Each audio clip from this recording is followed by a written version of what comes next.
All right, so this morning we'll be talking about the effects of social media among the youth in Africa. And I have with me in studio Mr. Ngoako Tshivhule from Accenture, South Africa. Hello and welcome to Good Morning Africa. Hello, how are you doing? I'm well, thank you. You know, every time I hear the word social media, first thing that pops in my head, I think Facebook. I think Twitter. What does social media comprise of? There's a whole lot of other things other than Facebook and Twitter. You know, you're talking like YouTube, for example.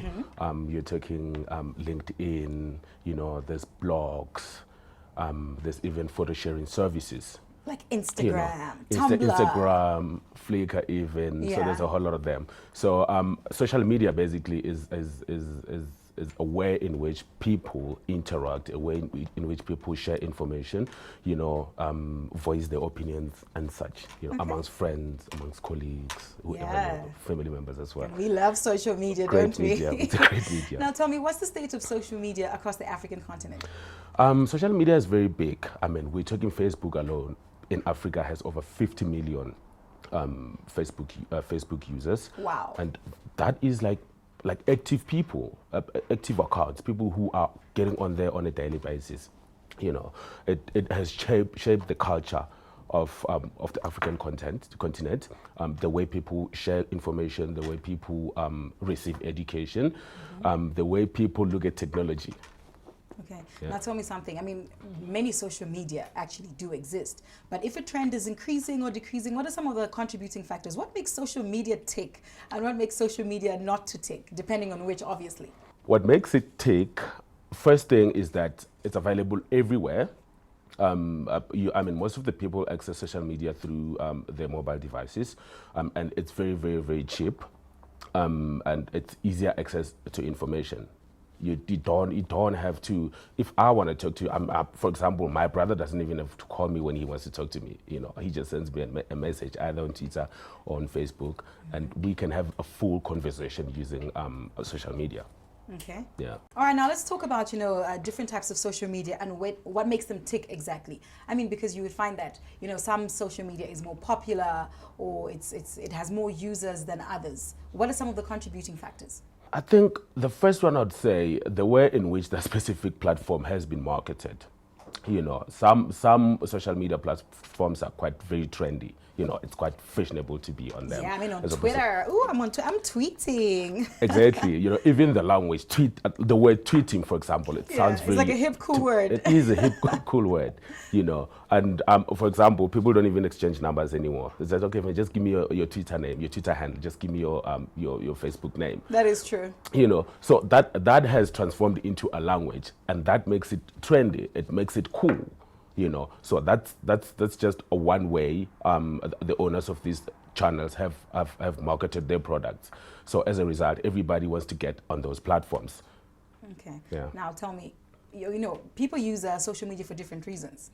Others good, others bad. But what are some of the advantages of social media? The advantages of social media, particularly in the African continent, is that it has contributed in the economic growth. You know, businesses these days don't even pay much attention to their websites. You know, they use social media as the priority marketing channel.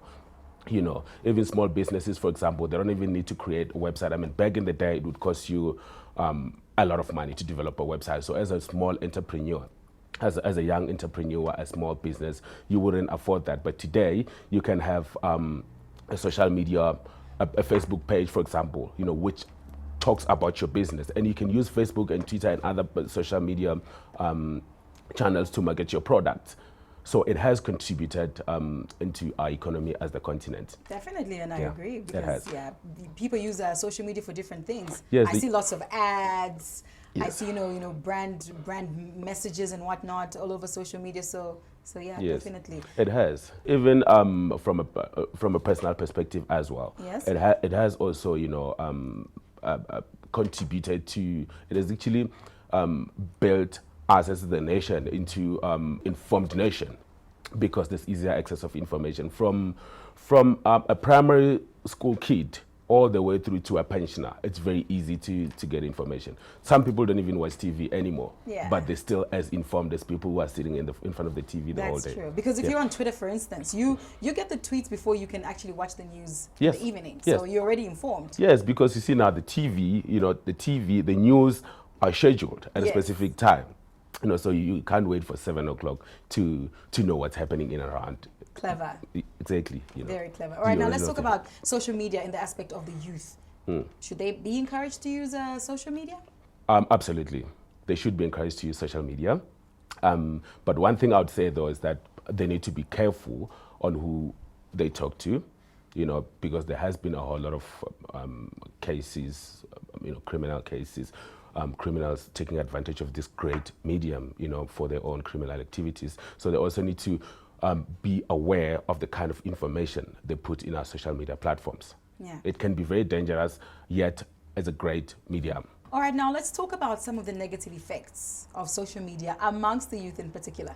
There's a whole lot of them. Unfortunately, some people don't use these platforms properly. Another thing is that there's too much freedom in social medias. Some people have racist comments, for example, which I don't think is a great thing. Some people use the platform to kidnap kids. There's been murderers, unfortunately. That just goes back to what I said earlier, that people need to be careful who they get in contact with in these platforms, and they also need to be careful of the type of information they put in those mediums. Okay, now you see, social media is different. It's not like everyday life where if something happens, you go to the police station. Social media is a whole different world altogether. Now, how do you deal with the negative effects of social media? People need to be careful. You just need to be careful, because one thing for sure is that there's no privacy in social media. I can guarantee you that. So if there's a racist comment, where does the complaint go? Unfortunately, I haven't heard of any cases if somebody's of harassing people getting you? Arrested. I haven't, unless if there's proof, maybe something can be done, but I haven't heard of any arrests that have been made, due to something that happened in social media networks. I haven't heard of such. So, like I said, you just need to be careful. Just be careful what information you put in there, because you can get stalked. That's true. Yeah, all right, you can Ngoako, even get killed. Yeah. Now, talking about social media, how can our Good Morning Africa viewers contact you? Are you on Facebook? Are you on Twitter? Are you on Tumblr? I am on Facebook. I'm on Twitter, YouTube. I'm on LinkedIn. The one way in which people can contact me, really, you can use my Twitter handle. Okay. It's at NGOAKOT, at Ngoako T. Ngoako T. Yes. Awesome. Yes, and then if you want to contact me on Facebook, you can just go to Ngoako Tshivhule. Okay. Yeah, I'm the only person. Oh, really? You won't find a lot of Ngoako Tshivhules. I'm the only Ngoako Tshivhule on Facebook. All right. Yeah. It's been a pleasure having you in Good Morning Africa. Okay, thank you very much. It's been a pleasure being here. All right. Of course, we will continue talking about, social media tomorrow. Tomorrow, though, we'll be talking about the role of social media in Africa. So catch us again tomorrow on Good Morning Africa. From me here, Mtale Mwanza, I'll take you back to the studio with Sheila and Taraz for the rest of the lineup.